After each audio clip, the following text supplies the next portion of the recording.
Selamat sore untuk teman-teman MAL Bayan dimanapun berada. Semoga kalian sehat selalu. Kemudian jangan lupa 3M, mencuci tangan, memakai masker, dan menjaga jarak. Ya, untuk teman-teman MAL Bayan, sekarang saya sedang berada di kantor Kementerian Agama Cilacap bersama Bapak Imam Tobroni yang selalu ceria, cerdas, dan berkarisma. Beliau sangat intelek, jadi kita jadikan narasumber di YouTube channel MAL Bayan. Kemudian yang kedua, narasumber yang kedua yaitu kepala sekolah kita yang paling cantik, terutama di Kabupaten Cilacap, kayaknya tidak ada lagi selain beliau. Beliau adalah Haja Faiko Suki, SHMPD. Ya, yang pertama saya mau berbincang langsung kepada Bapak Kepala Kantor Kementerian Agama Kabupaten Cilacap. Iya Pak, sehat Bapak? Alhamdulillah sehat Mbak. Gimana kabarnya? Alhamdulillah Bapak, kita jauh dari Majenang. Ya Pak, mau bincang-bincang seputar tentang madrasah nih Pak. Alhamdulillah madrasah sekarang booming banget. Itu kiatnya apa sih Pak yang pertama Pak? Terima kasih Mbak. Kita ini madrasah terus bergerak untuk menjadi lembaga pendidikan pilihan bagi masyarakat di Kabupaten Cilacap ini, khususnya agar madrasah ini terus mendapat kepercayaan, mendapat trust dari masyarakat, menjadi pilihan utama mendidik anak-anak kita. Kita punya program dengan namanya Sahabat Madrasah. Madrasah kita untuk mencari kawan sebanyak-banyaknya, siapapun menjadi sahabatnya. Ini serasa penting untuk terus kita gaungkan. Di samping itu madrasah kita di Kabupaten Cilacap ini saya melihat masing-masing sudah memiliki keunggulan-keunggulan. Yang keunggulan-keunggulan itu menjadi ikon, menjadi brand dari madrasah itu, sehingga madrasah semakin dikenal oleh masyarakat. Saya kira itu. Iya, terima kasih. Terus yang kedua saya mau tanyakan, berarti dibandingkan lembaga lain, keunggulan madrasah di situ apa bagaimana Pak? Oh, jelas madrasah itu banyak punya keunggulan. Satu tentu dari sisi pendidikan keagamaannya. Mendidik anak-anak kita di madrasah itu kaya dengan hasanah keilmuan agama. Yang ini menjadi bekal anak-anak kita. Selain bekal untuk membangun karakter anak-anak kita, menjadi karakter building, sekaligus untuk membangun kemampuan atau kompetensi anak-anak kita di bidang keagamaan. Ini keagamaan yang tentu membangun spirit, membangun semacam budaya kerja bagi anak-anak kita untuk menatap masa depannya. Sekaligus ini bekal keagamaan anak-anak kita untuk membangun jiwanya, kepribadiannya, mentalitasnya. Sekaligus juga untuk agar anak-anak kita menjadi bekal di akhirat kelak. Jadi kalau mendidik anak-anak kita itu di madrasah itu sekaligus orang tuanya itu sudah menanggung beban pendidikan keagamaan. Yang kedua, pendidikan umumnya. Pendidikan umumnya itu ada pelajaran matematikanya, IPA-nya, bahasa Indonesianya. Jadi dunianya dapat, akhiratnya juga dapat. Dari dua sisi ini sudah jelas. Di samping itu, madrasah-madrasah kita itu sebagaimana saya sampaikan punya keunggulan-keunggulan. Ada madrasah yang punya keunggulan di bidang life skill, keterampilan. Ada madrasah yang punya keunggulan di bidang literasi. Ada madrasah yang punya keunggulan di boarding school, pengembangan pondok pesantren. Ada madrasah yang punya keunggulan di bidang tahfidzul Quran. Dan juga ada yang punya keunggulan di bidang akademik.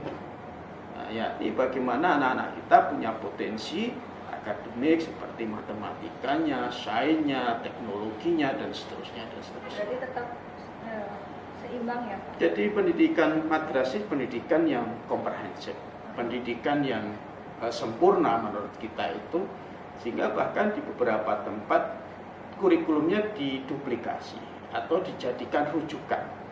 bahwa ada di situ pendidikan agamanya yang dibangun, di sisi lain juga pendidikan umumnya. Dan ini adalah pendidikan bersifat integral, pendidikan yang menyeluruh untuk penguatan kemanusiaan kita, untuk menjadikan insan kamil, insan yang sempurna, saya kira itu. Tadi berbicara akademik ya Pak, nah, kita kan udah berapa bulan ini ketemu dengan namanya dengan pandemi seperti ini lah. Itu ada kiat-kiat khusus yang dikeluarkan dari Kemenak atau ada kebijakan khusus untuk menangani ini nggak, supaya anak-anak tidak menurun kualitasnya begitu? Oh iya, Kementerian Agama sudah menjalankan SKP 4 Menteri. Di sisi lain sudah menerbitkan edaran-edaran yang memberikan penjelasan kepada madrasah untuk melakukan pembelajaran by daring, pembelajaran melalui online. Tentu ini banyak keterbatasan dan kendala-kendala. Tetapi sekarang sudah mulai familiar, sudah mulai terbiasa. Bahkan guru-guru kita yang tadinya gagap menghadapi persoalan pandemi ini, sekarang sudah mulai terbuka, sudah mulai familiar. Banyak inovasi-inovasi yang dibangun. Madrasah kita bikin Instagram, madrasah kita bikin website, madrasah kita bikin YouTube, Facebook. Bahkan komunikasi yang dibangun antara madrasah dengan anak-anak kita ini semakin dekat dengan adanya pembelajaran daring ini. Walaupun tentu ini ada keterbatasan, maka Kementerian Agama menekankan kepada para guru madrasah jangan lupa penguatan karakter anak-anak kita. Saat anak-anak ada di rumah disapa, sudah sholat belum, sudah bantu orang tua belum, apa kabar, sehat apa tidak, ini disapa oleh guru setiap saat untuk penguatan pendidikan karakter kita. Tentu ini penting dan oleh kita tekankan, bahkan kita sering juga rapat-rapat dengan Zoom misalnya, atau melalui koordinasi langsung atau tidak langsung untuk melakukan itu. Tadi berbicara Instagram, Facebook dan seterusnya, ada media sosial, itu termasuk ke dalam inovasi madrasah biar eksis atau tidak, bukan itu Pak? Oh iya, jadi sekarang sudah eranya era teknologi informasi, era digital. Saatnya madrasah juga beranjak, berubah untuk membangun branding madrasah ini melalui media sosial. Ini sudah saatnya. Jadi kita berdakwah sekarang ini melalui media sosial, termasuk madrasah kita. Kita akan ketinggalan. Berarti itu tetap satu cara buat menjaga eksis kita. Iya, makanya kita kan juga mengadakan lomba madrasah obat sebenarnya, film dokumenter Sahabat Madrasah, untuk mendorong supaya madrasah-madrasah kita mulai beranjak ke dunia manual kepada dunia digital. Iya, berarti tadi kan Bapak jelaskan juga tentang anak madrasah pasti ilmu agama sama ilmu umumnya seimbang dan baik.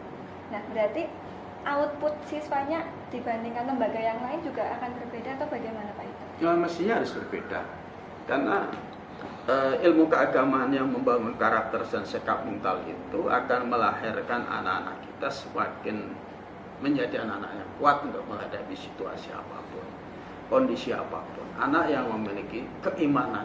Iman itu adalah sikap mental kita. Dia menghadapi problem apapun terhadap persoalan dunia ini, dia memiliki kekuatan tersendiri. Itu agama. Yang kedua, dengan ilmu umum dia akan memiliki keterampilan untuk menghadapi persoalan-persoalan sosial dan kemanusiaan. Dia memiliki keterampilan bagaimana dia harus membangun kewirausahaan. Dia memiliki keterampilan bagaimana untuk pengembangan ilmu pengetahuan teknologi selanjutnya. Jadi ini merupakan keunggulan yang dimiliki oleh madrasah, dan saya kira ini adalah hasanah kita, kekayaan madrasah yang tidak dimiliki oleh lembaga pendidikan yang lain, dan ini mesti harus dipertahankan. Merupakan warisan dari para pendahulu-pendahulu kita, dan itu ada di negeri kita Indonesia. Iya Pak, sekarang kita berbicara madrasah, ternyata saya juga membawa kepala madrasah yang hits banget, yang jadi vlogger juga sekarang. Dia punya YouTube Di subscribe juga YouTube-nya Faiko Subki. Ya, mantap ini. Terima kasih. Kepala madrasah milenial. Jadi beliau salah satu kepala madrasah yang energik juga. Beliau akan menceritakan bagaimana sih kok MA Al-Bayan itu bisa besar, apa sih bedanya dengan madrasah atau lembaga yang lain begitu. Nanti dijelaskan sama Ustazah Faiko Subki.